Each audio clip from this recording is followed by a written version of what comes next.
Mayor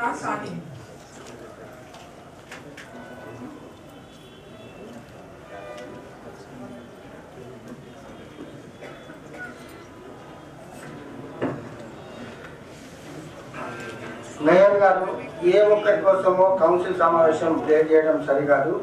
దయచేసి ఇక్కడున్న కోరుతున్నాం. 11:15 हो रहा है, 11:25 हो रहा है, तो टाइम का वक्त का लिहाज रखते हुए मीटिंग स्टार्ट होना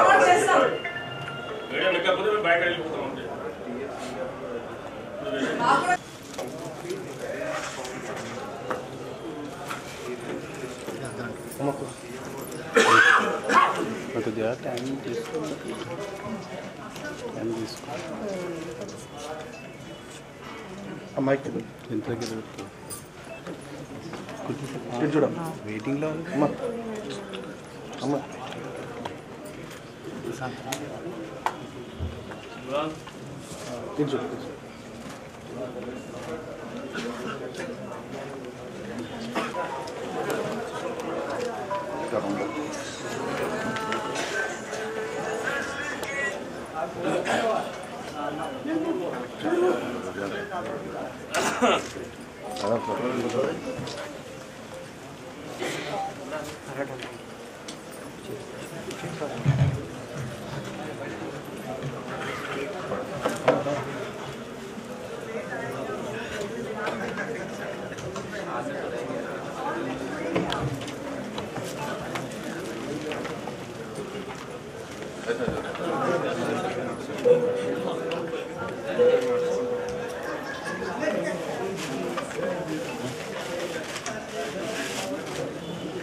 దయచేసి ఇతరులు ఎవరైనా కూడా సమావేశం మందిరం మీద కోరుతున్నాం సార్. అదేవిధంగా పోలీసులు ఉన్నారు కదా, అది మీరు ఎందుకు మాట్లాడుతున్నారు? కౌన్సిల్ సెక్రటరీ ఉంటారు కదా, అందుకని మాట్లాడేసి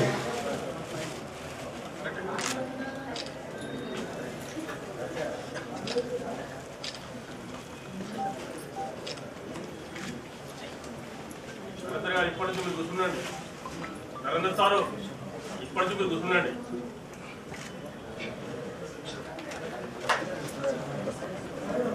సెక్రటరీ గారు చదివేది అట్లా ఏమీ లేదు.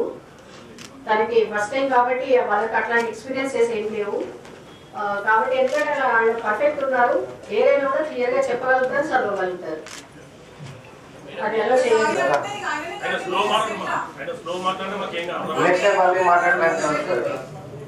వేరే ఎక్కడ లేదు కదండి. నరేంద్ర గారికి ఏమని చెప్పేసి ఆర్డర్ ఉందా? నరేంద్ర గారి మాట్లాడాలని ఆర్డర్ ఉందా? మీరు కొత్తగా చేస్తున్నారు. మీరు సెక్రటరీ ఎక్కడ చదివినారు? ఎక్కడ చూసారు? సెక్రటరీ లేకుండా కదా మన దానికి. సెక్రటరీ చదువుతారా ఖచ్చితంగా? అవును. సెక్రటరీ గారు మీరు కూడా వచ్చి ఇక్కడ కూర్చోండి. జస్ట్ నమస్కారం.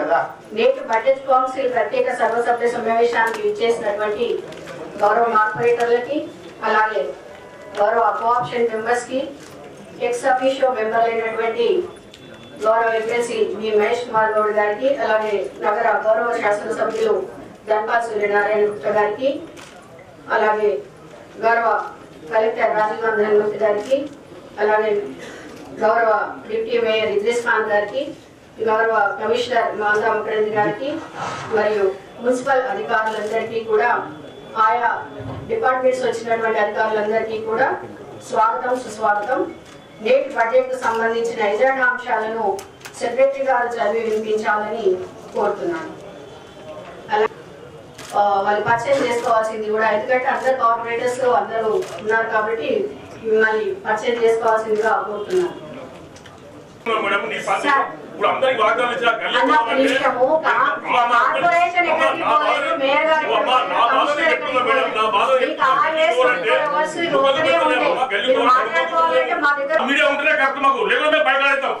ఎగ్జాక్ట్లీ మదన్న చెప్పింది చాలా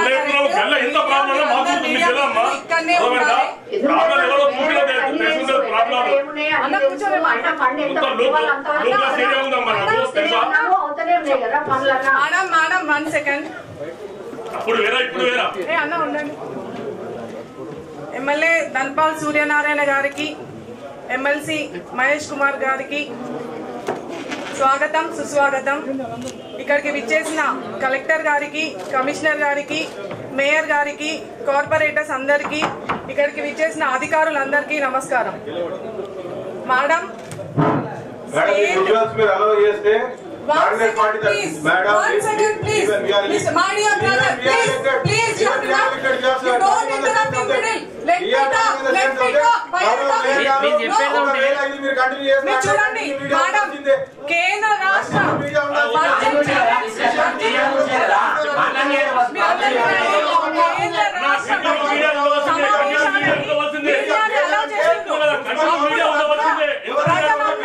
బడ్జెట్ గురించి తెలియజేసినప్పుడు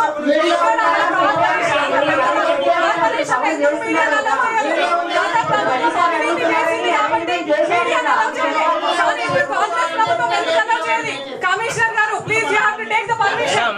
మాకు మీడియాని అలౌ చేయాలి. అంత పెద్ద రాష్ట్ర కేంద్ర బడ్జెట్ సమావేశాలని అలౌ చేస్తున్నారు. ఇక్కడ ఎందుకు అలౌ చేయరు? మీరు ప్రతి విషయం ప్రజలకు తెలవాలి. బడ్జెట్ సమావేశం కూడా తెలవాలి.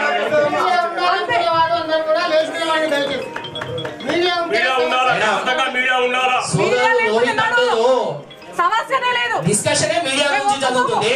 ఆయన ఒపీనియన్ ఏందో ఆయన చెప్పుకున్నాడు. ఎదుటి వాళ్ళ గురించి కాదు. మా డిస్కషన్ మీడియా అలో చేయమని చెప్పేసి మాట్లాడుతున్నాం. మీ ఒపీనియన్ చెప్పుకోవాలా? మా ఒపీనియన్ మేము చెప్తున్నాం. డిస్కషన్ మీడియా గురించి జరుగుతుంది. మీడియా బయట మెజారిటీ కార్పొరేటర్లు అడుగుతున్నారు. కౌన్సిల్ మెజారిటీ సభ్యులు అడుగుతున్నారు. మీడియా అని చెప్పేసి మెజారిటీ అడిగినప్పుడు మీరు డిసిషన్ తీసుకోండి. కమిషనర్ గారు, కలెక్టర్ గారు, మేము సమస్యల పైన కొట్లాడేది ప్రజలకి తెలవడం లేదు. ఇక్కడ ఏం బడ్జెట్ ప్రవేశపెట్టిందో ప్రజలకు తెలవాలి. ప్రతి విషయం ప్రజలకు తెలవాలి. అన్న నేను మెచ్చుకుంటా ఉరుడా కానీ నీకెంత తక్కువ మాకెంత తక్కువ.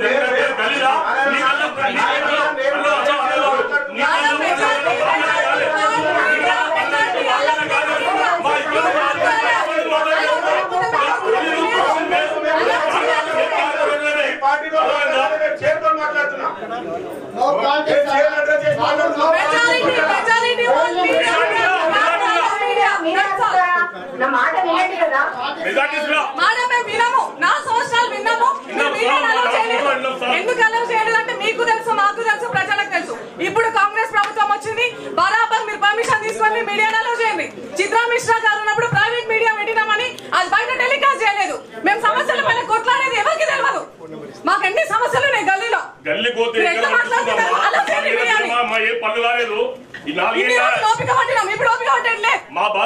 మాతో పాటు కాంగ్రెస్ వాళ్ళు కూడా గొడవ పెట్టుకున్నారు, మాతో పాటు ఫైట్ చేశారు మీడియా కోసం. ఇవాళ కొత్తగా మాట్లాడుతున్నారు ఎందుకు?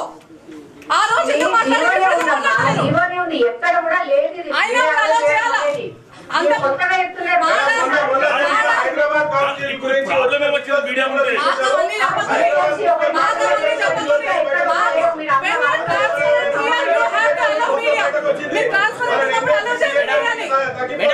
మెజారిటీ సభ్యులు అడుగుతున్నారు. మెజారిటీ ఉంది కాబట్టి మీరు అలౌ చేయండి.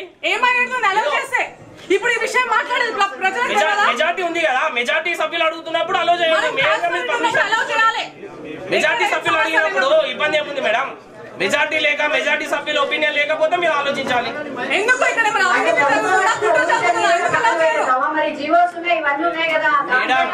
మేడం ప్రభుత్వము మెజారిటీ ఉందని దొంగ జీవోలు తీస్తేనే ఆ ప్రభుత్వాన్ని ఇంటికి పంపించింది ప్రజలు. ఇటువంటి మీడియా పైన నియంత్రణ వేసింది కాబట్టి ప్రజలు వాళ్ళని ఇంటికి పంపించింది. ఇప్పుడైనా మీరు ఆలోచించండి.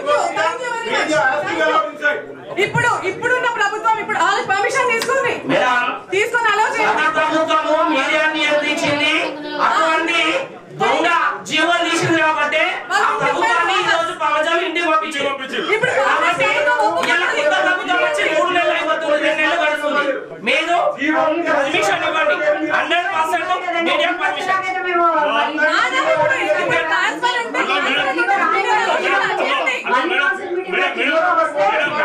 మేము ఒప్పుకోము.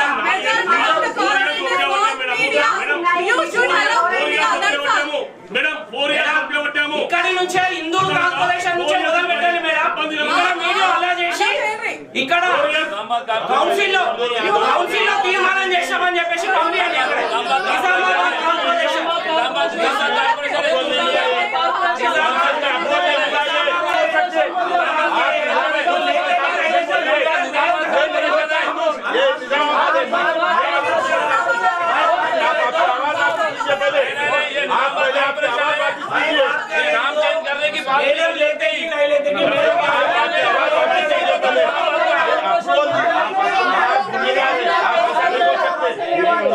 बोल के बोल सकते हैं, ऐसा नहीं बोल सकते।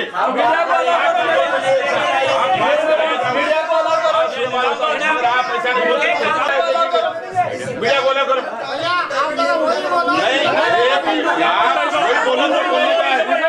आप कोई बोला जो बोलने का है, निजामाबाद कोई बोला जो बोलने का है। ఇంత టైం వేస్ట్ చేస్తున్నాం.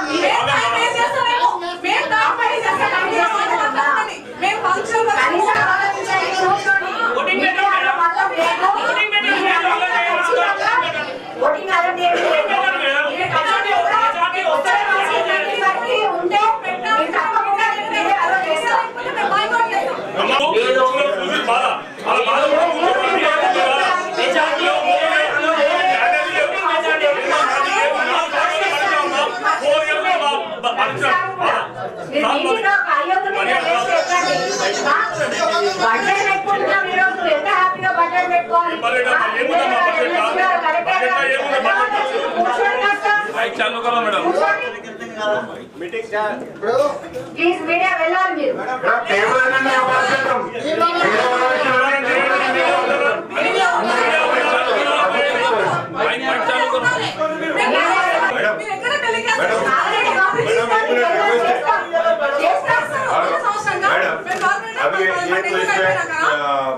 असल जो भी है बहस तामीरी होना चाहिए। ठीक है, एक बोल रहे मीडिया अलाउ करो। लास्ट टाइम भी हम बोले थे कि मीडिया अलाउ करो, नहीं बोले तो एक टाइप का जियो है। बहरहाल अगर वो जियो है तो वो जियो पेश करते हुए कलेक्टर साहब क्योंकि आए हुए हैं यहाँ पर, कलेक्टर साहब आप भी थोड़ा इसमें इन्वॉल्व होकर वक्त जाया ना होते हुए मीटिंग को स्टार्ट जल्द से जल्द करें। तो क्योंकि हमें तामीरी काम पे बहस मोबाइल से करने की जरूरत है, क्योंकि निजामाबाद की तरक्की के लिए हमको सोचने की जरूरत है। मैं उम्मीद करता हूँ तमाम ही कारपोरेटर अपने कलेक्टर साहब बंदे या जियो देखते हुए जो भी है जल्द से जल्द मीटिंग स्टार्ट करें। जियो है वो सब है, मैं वही बोल रही हूँ, सुन रहे भी नहीं మేడం జీవన్ క్యాన్సల్ చేయడానికి పరిష్కారం చూడండి మేడం. ఇప్పుడు ఇంకా సడన్ గా తప్పకుండా కొత్త ప్రభుత్వం ఇస్తే మన బడ్జెట్ మీటింగ్ స్టార్ట్ చేద్దాం. టైం అంతా పోతుంది, మనకి ఇంత అభివృద్ధి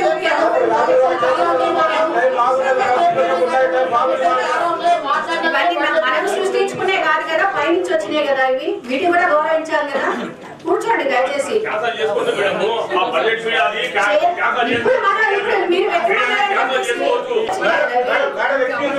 జిహెచ్ఎంసీ ఒక రూల్, నిజామాబాద్ మున్సిపల్ కార్పొరేషన్ ఒక రూల్ మేడం. జిహెచ్ఎంసీ లో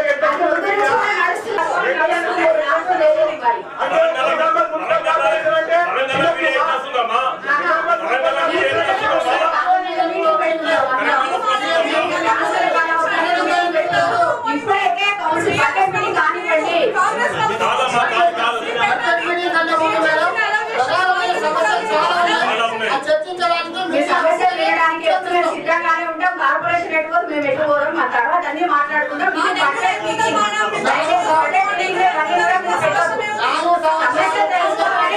జోన్ మీటింగ్స్ కూడా మేము పెట్టించాం.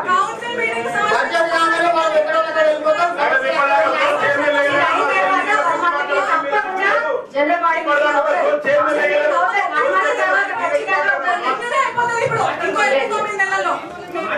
చెప్పండి. కౌన్సిల్ సమావేశం 3 నెలలకు ఒకసారి పెట్టాలి. ఎన్ని పెట్టారు చెప్పండి. ఇప్పుడే 1 మంత్ తర్వాత పెట్టకుంటే మీరు ఖచ్చితంగా సమస్యలు ఇవ్వడానికి మరీ కౌన్సిలింగ్ పెడతాం.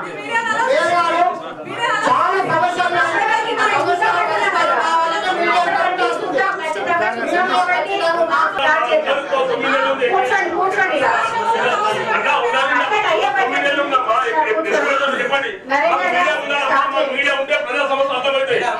జీవోకు వ్యతిరేకంగా ఓటు చేసిన వాళ్ళకి మీరు ఓటింగ్ పెట్టండి, మెజార్టీ ఉంటే పర్మిషన్ ఇవ్వండి. మీకు జీవోకు వ్యతిరేకంగా పోయింది మేమే కదా, ఓటింగ్ చేసిన వాళ్ళమే కదా.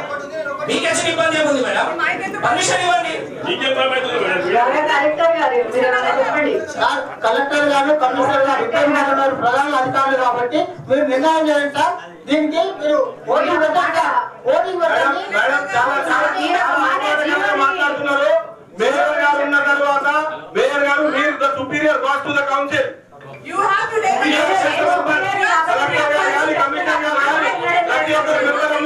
You are the supreme, you are the decision maker. మీరు decision చెప్పండి. మీ opinion ఏంటి? మీడియా అలో చేయాలి. మీ opinion ఏంటి చెప్పండి మీరు.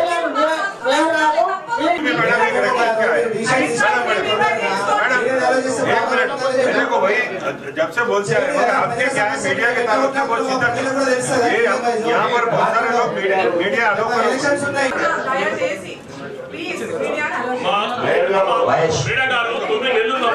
రేపు పొద్దున గల్ల ఎట్లా పోమా ముఖం ఎట్లా పోవాలమ్మా గల్ల పండుగ కాలేదు రోడ్లు కాలేదు ఏ విధంగా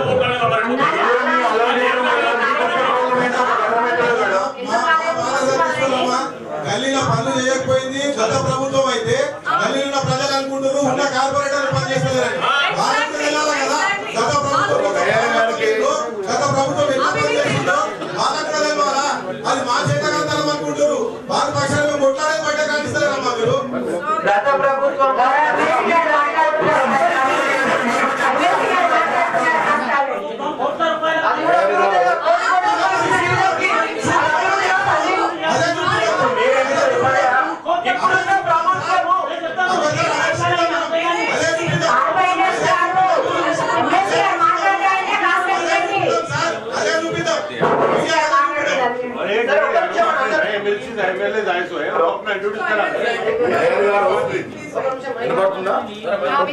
మేయర్ గారికి కార్పొరేటర్స్ అందరికి కలెక్టర్ గారికి కమిషనర్ గారికి నాతో పాటు అర్బన్ ఎమ్మెల్యే సూర్యనారాయణ గుప్తా గారికి డిప్యూటీ మేయర్ గారికి అందరికీ నమస్కారం. నేను ఎమ్మెల్సీ అయినా మొదటిసారిగా ఈ సమావేశానికి వచ్చాను. మీకు కాంగ్రెస్ పార్టీ తరఫున మేయర్ గారికి మేము అందరూ కూడా అభినందనలు. ఇప్పుడు వచ్చిన సమస్య పైన ప్రెస్ మీడియా అనేది చాలా చోట్ల కవరేజ్ చేస్తున్న సందర్భం ఉంది. మీరు గవర్నమెంట్ జీవో అయితే అంటున్నారు, మీరు దయచేసి ఒక రిజల్యూషన్ చేయండి. నెక్స్ట్ మీటింగ్కి మెజార్టీ తీసుకొని నెక్స్ట్ మీటింగ్కి మీడియా అలో చేసే విధంగా మీరు రిజల్యూషన్ చేస్తే let it get forward to గవర్నమెంట్లో జీవో రివర్స్ చేసే విధంగా మనం ప్రయత్నం చేద్దాం. చాలా చోట్ల ఈ ఆనవాయితీ ఉన్నప్పుడు మన దగ్గర ఉంటే తప్పేట మాట సభ్యుల నుంచి వస్తుంది కాబట్టి మెజారిటీ సభ్యుల యొక్క సూచన గౌరవించి మీరు ఒక రిజల్యూషన్ మూవ్ చేయండి. రిజల్యూషన్ ఒకవేళ పాస్ అవుతే డెఫినెట్గా గవర్నమెంట్కి మూవ్ చేసి ఆ జీవోని రివర్స్ చేసుకునే విధంగా తదుపరి మీటింగ్లో ప్రెస్ నాలెడ్జ్ చేసే విధంగా జీవో ఒకవేళ తీసుకురాకపోతే ఆ విధంగా మనం ప్రయత్నం చేస్తామన్నమాట. మీకు మీ ద్వారా సభ్యులందరూ కూడా రిక్వెస్ట్ చేస్తాము. సూర్యనారాయణ గారికి మరియు ఎమ్మెల్సీ గారికి ప్రత్యేక ఆహ్వానం మా టీఆర్ఎస్ తరఫు నుండి మేము తెలియజేస్తూ, గత ప్రభుత్వం చేసిన అభివృద్ధి పనులు చాలా ఉన్నాయి. అవి పోను ఇప్పుడు మీరు ప్రజల ద్వారా ఎన్నికైన ఎమ్మెల్యే గారు మరియు అధికారులు మన ఎమ్మెల్యేల ద్వారా ఎన్నికైన ఎమ్మెల్సీ గారు మన నిజామాబాద్ జిల్లాకు మంచి ఫండింగ్స్ తీసుకొచ్చి ప్రజల తరఫు నుండి నేను అడుగుతున్నాను, మంచి అభివృద్ధిని మీరు అందిస్తారని చెప్పి ఆశిస్తున్నాను. మీ ఇద్దరికి కూడా ప్రత్యేక ఆహ్వానం. కంగ్రాచులేషన్స్. చాలా మటుకు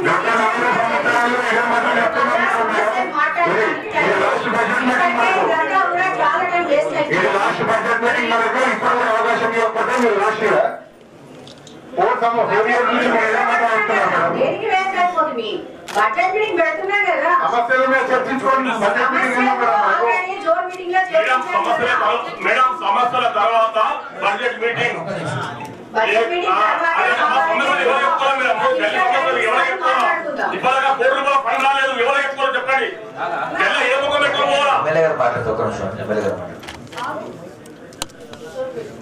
మున్సిపల్ కార్పొరేషన్ మహేష్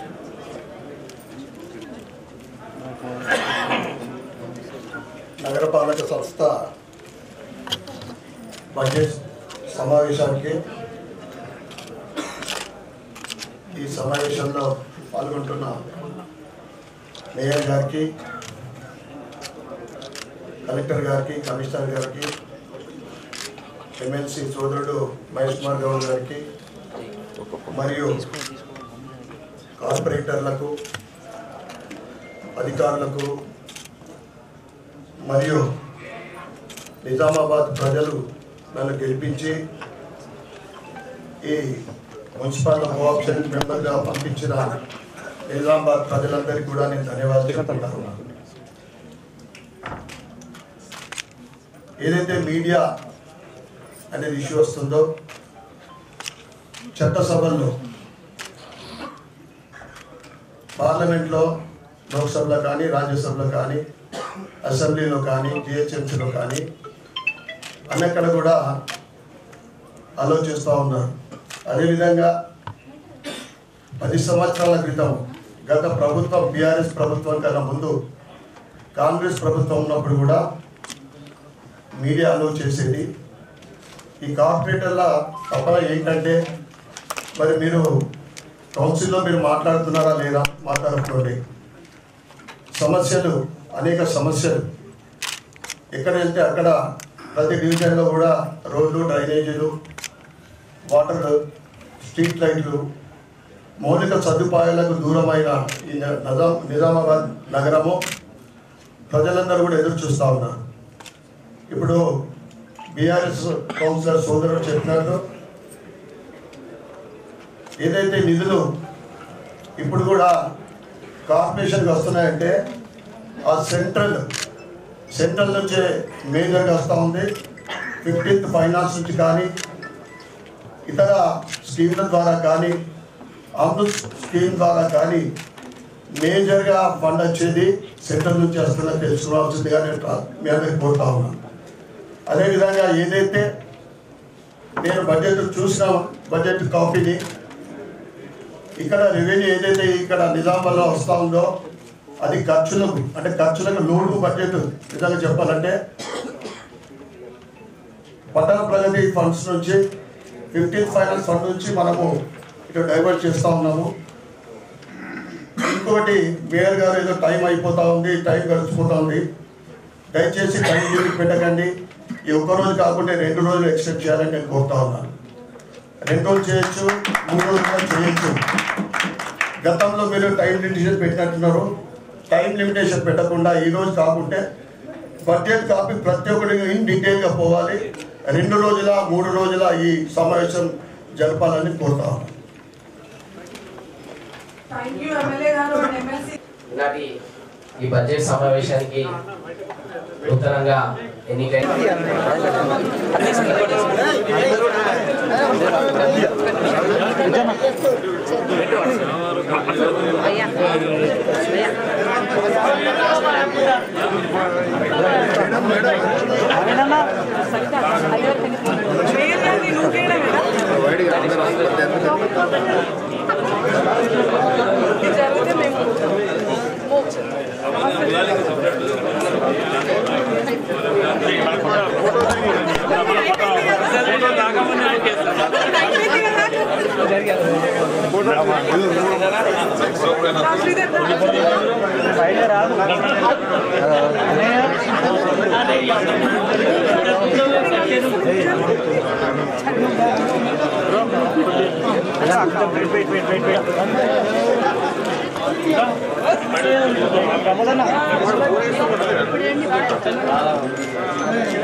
అలాగా తీసుకో, గల్లీలో పెట్టుకుంటాం. పనులు చూపించుకోవాలి కదా, ఇది గల్లీలో పెట్టుకుంటే అయిపోతుంది. పనులు అయితే ఇవన్నీ ఇచ్చినామని చెప్పచ్చు.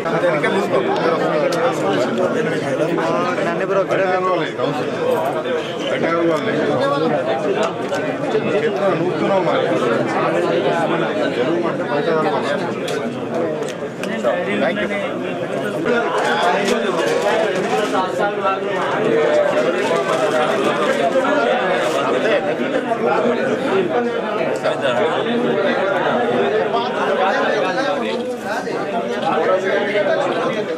మోడల్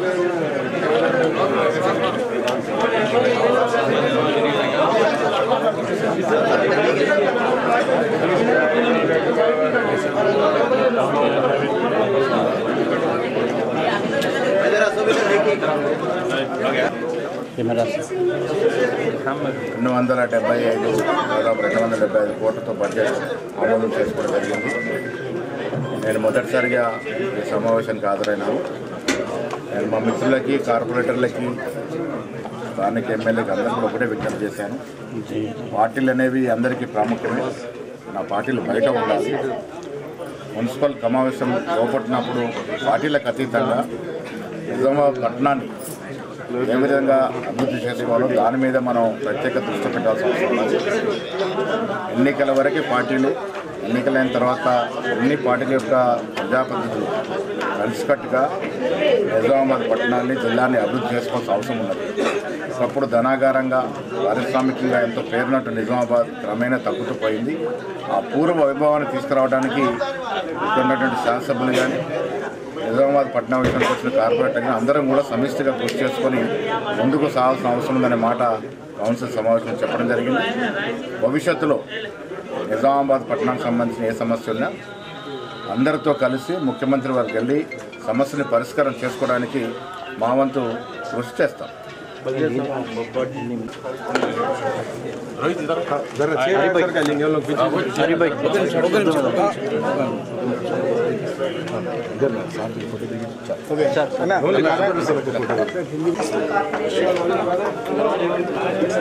బడ్జెట్ కౌన్సిల్ మీటింగ్ జరపడం జరిగింది. మరి ఇందులో మహేష్ కుమార్ గౌడ్ గారు, అలాగే గౌరవ ఎమ్మెల్యే ధన్పాల్ సూర్యనారాయణ గుప్తా గారు, గౌరవ కలెక్టర్ రాజీవ్ హనుమంత్ గారు, కమిషనర్ గారు, అలాగే గౌరవ కార్పొరేటర్లు, కోఆప్షన్ మెంబర్స్, అలాగే సంబంధిత అధికారులందరూ కూడా ఇందులో పాల్గొనడం జరిగింది. అయితే ఈ సంవత్సరం అంటే 2024-25 గాను 274 కోట్ల 89,58,000 బడ్జెట్ను పెట్టడం జరిగింది. అనుకొని రాయడం అంతా జరిగింది. ఇందులో వేజెస్ అండ్ శాలరీస్, జీతాల కోసం అని చెప్పేసి 32 కోట్ల 60 లక్షలు, అలాగే శానిటేషన్ మెయింటెనెన్స్ ఎక్స్పెండిచరు 8 కోట్ల 77 లక్షలు, పవర్ ఛార్జెస్ 10 కోట్ల 88 లక్షలు, అలాగే గ్రీన్ బడ్జెట్ కింద 10% తీసుకోవాలి కాబట్టి 9 కోట్లు, అలాగే ఇంజనీరింగ్ సెక్షన్ మెయింటెనెన్స్ ఎక్స్పెండిచరు 7 కోట్ల 18 లక్షలు, జనరల్ అడ్మినిస్ట్రేషన్ ఎక్స్పెండిచరు 3 కోట్ల 85 లక్షలు, టౌన్ ప్లానింగ్ సెక్షన్ ఎక్స్పెండిచర్ 22 లక్షలు, 1/3 బ్యాలెన్స్ బడ్జెట్ ఎక్స్పెండిచరు 5 కోట్ల 86 లక్షలు, అలాగే వార్డ్ వైజ్ వర్క్ ఎక్స్పెండిచరు 11 కోట్ల 60 లక్షలు. ఈ విధంగా అన్నీ కూడా కేటాయించుకోవడం జరిగింది. అయితే ఈరోజు పోయినసారి బడ్జెట్లో కూడా మొత్తం కూడా అన్ని ఖర్చు పెట్టి ఏవేవైతే అనుకున్నాము చాలా మట్టికి పనులు చేసుకోవడం జరిగింది కార్పొరేషన్ తరఫు నుండి. ఇంకా కొన్ని బ్యాలెన్స్లో ఉన్నాయి, అవి ఈ సంవత్సరం తప్పకుండా ఇంకా కొన్ని రోజులలో పూర్తవుతాయి. మరి ఈ బడ్జెట్లో కూడా చాలా మట్టికి పనులు, అలాగే గౌరవ కార్పొరేటర్లు అందరితో కూడా కలిసి మాట్లాడి మరి ఎక్కడెక్కడ ఏ వర్కులు చేసుకోవాలనేది కూడా మేమన్నీ కూడా సమావేశాలు జరుపుకోవడం కూడా జరిగింది. ఈ సంవత్సరం అంతా కూడా చక్కగా అన్ని పనులు జరిగే విధంగా మేము హార్డ్ వర్క్ చేయబోతా ఉన్నాం. మరి గౌరవ ఎమ్మెల్యే ఎమ్మెల్సీ వాళ్ళు కూడా మా తరఫు నుండి ఫండ్ను తీసుకొచ్చి మరి స్మార్ట్ సిటీ కింద నిజామాబాద్ని ఇంకా డెవలప్ చేస్తామని కూడా వాళ్ళు చెప్పడం జరిగింది. వారికి కూడా మేము అందరి తరఫున ధన్యవాదాలు తెలియజేస్తా ఉన్నాను. మరి ఈ సంవత్సరం బడ్జెట్తో మున్సిపల్ కార్పొరేషన్ నిజామాబాద్ ఒక మంచి అందరికీ కూడా ఆదర్శంగా ఉండేగా మేము అభివృద్ధి చేసుకుంటామని తెలియజేస్తాం. జై తెలంగాణ.